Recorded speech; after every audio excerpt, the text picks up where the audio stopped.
अखंड भारत की बात करते हैं तब अखंड भारत में भारत के साथ साथ अफगानिस्तान की बात करते हैं, पाकिस्तान की भी बात करते हैं, बांग्लादेश की बात करते हैं।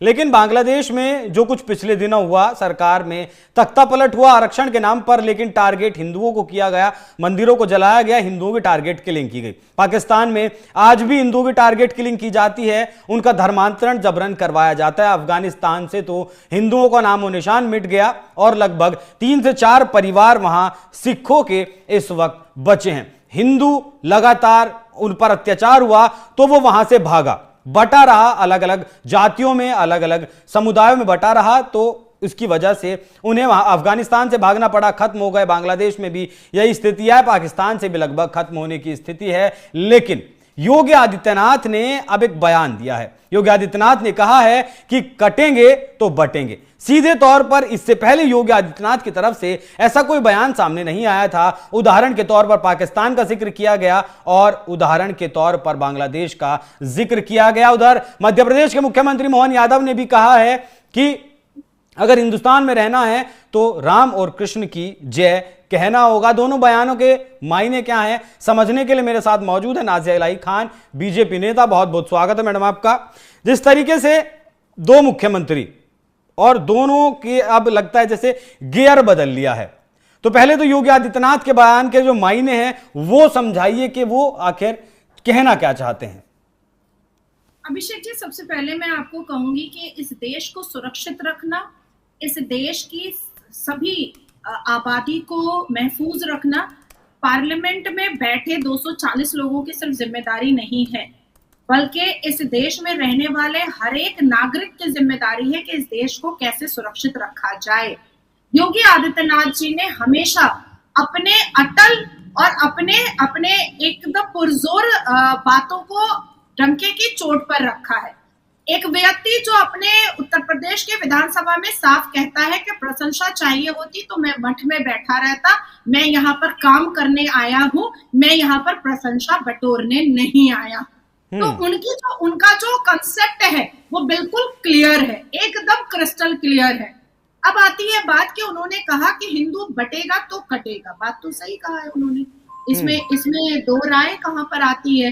पाकिस्तान में हिंदू बटा, कटा। अफगानिस्तान में हिंदू बटा, कटा। श्रीलंका में हिंदू बटा, कटा। बांग्लादेश में हिंदू बटा, कटा। हमारे भारत में जब जब हिंदू बटा तब तब कटा है। कन्हैया को ना भूलें। जब उसने अपने सोशल मीडिया पर सिर्फ आई सपोर्ट नुपुर शर्मा लिखा, तो क्या सिर्फ इस देश की सरकार के ऊपर जिम्मेदारी थी कन्हैया को बचाने की? क्या इस देश के सनातनी भाइयों की जिम्मेदारी नहीं थी कन्हैया को बचाने की? क्या नुपुर शर्मा की आवाज बनने की जरूरत इस देश के वासियों को आज भी नहीं महसूस होती है?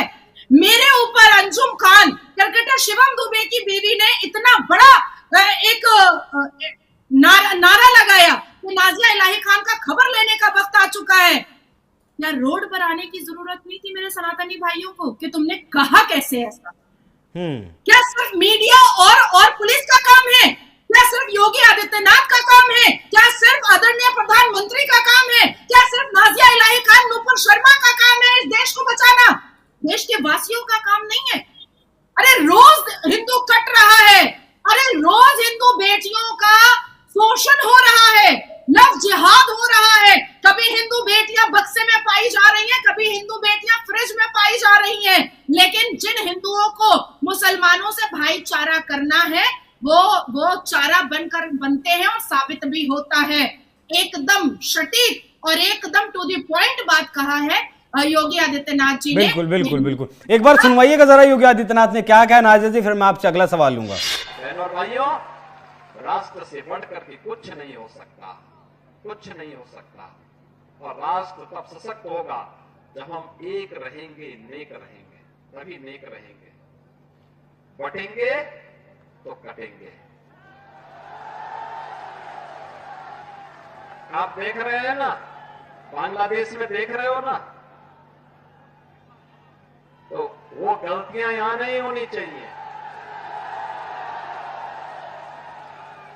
बटेंगे तो कटेंगे, एक रहेंगे तो नेक रहेंगे।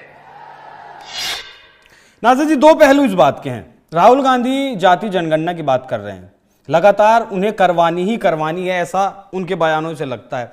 ये राहुल गांधी को जवाब है या फिर हिंदुओं को अब वक्त आ गया है बताने का कि अब इसके बाद आपका बुरा वक्त शुरू हो सकता है अगर आप एक नहीं रहेंगे?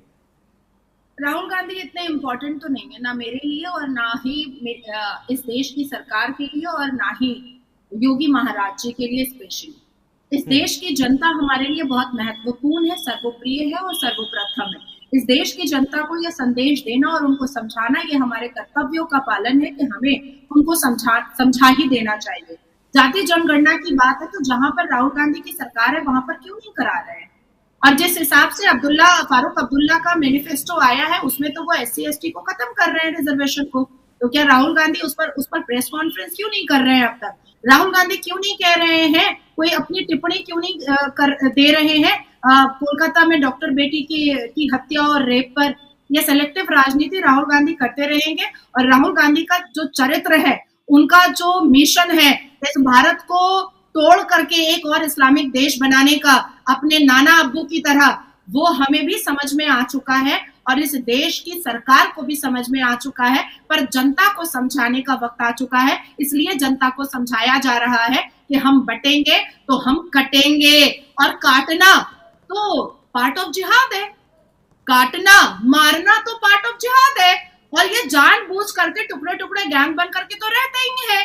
अगर इनको वाकई में अपना इस्लाम इतना प्यारा है तो 56 मुस्लिम ममालिक है, जाकर क्यों नहीं बस जाते हैं? जाकर क्यों नहीं रह जाते हैं? क्यों चले जाते हैं ब्रिटेन में रहने के लिए? क्यों चले जाते हैं लंदन में रहने के लिए? क्यों चले जाते हैं मॉरिशस में रहने के लिए? क्यों चले आते हैं भारत में रहने के लिए? जरूरत क्या है इनकी यहाँ पर रहने की? जाकर के अपने मुसलमान देश में रहे, पर नहीं रहेंगे कैसे? जैसे प्रॉफिट मोहम्मद सल्लल्लाहु अलैहि वसल्लम पीस अपॉन हिम तबलीग किया करते थे और टुकड़े टुकड़े गैंग बना करके सहाबा कराम को भेजा करते थे इस दुनिया के हर एक देश में और हर एक राज्य में इस्लाम का प्रचार करने के लिए और इस्लाम फैलाने के लिए। वही आज तक चल रहा है। इस्लाम फैला करके इनका एक मिशन है। इनको पता है कि हम टुकड़े टुकड़े गैंग बन करके रहेंगे तो हम उस देश को बर्बाद करेंगे और उसके बाद फिर वहां पर इस्लामिक राज लेकर के आएंगे। और ये भी इन मुसलमानों को पता है कि इस्लामिक देश बनाने के बावजूद भी वो देश को वो चला नहीं सकते। जैसे पाकिस्तान कब्रिस्तान बन चुका है, भिकारिस्तान बन चुका है, ये इनको पता है बहुत अच्छे से। लेकिन इनके इस्लाम की किताब में ये लिखा हुआ है, इसलिए उसका पालन कर रहे हैं। तो जैसे कि नाज़िया जी ने कहा कि जब तक बटे रहेंगे, वाकई में योगी आदित्यनाथ ने भी कहा जब तक बटे रहेंगे तब तक जो है जो हाल बाकी देशों अफगानिस्तान, पाकिस्तान, बांग्लादेश में हुआ है वही हाल होगा। लेकिन नाज़िया जी आपने एक सवाल बहुत अच्छा उठाया है। नुपुर शर्मा के खिलाफ जब ये भीड़ उतरी तो कोई नुपुर शर्मा के लिए सड़क पर नहीं उतरा, कन्हैया लाल के लिए कोई समर्थन में नहीं उतरा, नाज़िया इलाही के ऊपर जब टिप्पणी की गई तब कोई हिंदू समर्थन में नहीं उतरा। और शायद यही वजह है कि खुद योगी आदित्यनाथ को एक संवैधानिक पद पर होते हुए इस बात को कहना पड़ा कि अगर बटोगे तो फिर काटे जाओगे। तो अब भी संभलने का वक्त है, समझने का वक्त है। इधर आप सिर्फ सरकार के भरोसे, सरकार हर घर पर जाकर उसे सुरक्षित नहीं कर सकती और ना ही किसी जिहादी के दिमाग को पढ़ सकती है कि आखिर आपके बगल में रहने वाले के दिमाग में क्या है। तो नाज़िया जी का सवाल बहुत जेन्युइन है, जायज है, इस पर सोचने की जरूरत है। और आज में आप कमेंट में इस सवाल का जवाब जरूर दीजिएगा। नाज़िया जी, इस चर्चा में जुड़ने के लिए आपका बहुत बहुत धन्यवाद। बाकी चर्चा